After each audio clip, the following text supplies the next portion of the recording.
ফেনী ছাগলনাইয়ায় কৃষি জমির মাটি কাটা নিয়ে বিরোধী প্রতিপক্ষের হামলায় একজন আহত হয়েছেন যুবদল নেতা সহ 2 জন।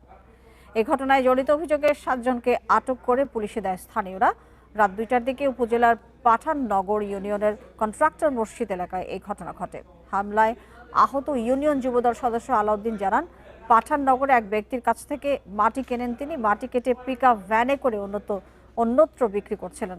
সে সময় ওই গাড়ির টোকেন ম্যানের দায়িত্বে ছিলেন তার চাচাতো ভাই হোনা মিয়া। এক পর্যায়ে সেখানে হাজির হয়ে মাটি কাটায় বাধা দেন ছাত্রদল কর্মী কামরুল হাসান জাহিদ এবং তার সহযোগীরা। এ নিয়ে কথা কাটাকাটির এক পর্যায়ে তাদের মারধরে মারা যান হোনা মিয়া।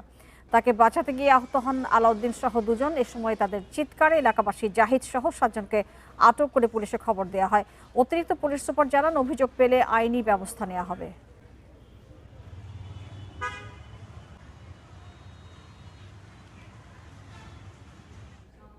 গতকালকে গভীর রাতে ছাগলনাইয়া পাঠাননগর ইউনিয়নে মাটি কাটাকে কেন্দ্র করে 2 পক্ষের মধ্যে সংঘর্ষ হয়। সংঘর্ষের এক পর্যায়ে একজন নিহত হওয়ার সংবাদ পায় এবং 2 জন আহত হয়। তাদেরকে পরবর্তীতে পুলিশ দ্রুত ঘটনাস্থলে গিয়ে পরিস্থিতি নিয়ন্ত্রণে আনে এবং ঘটনার সাথে সম্পৃক্ত 7 জনকে আমরা আটক করতে সমর্থ হই।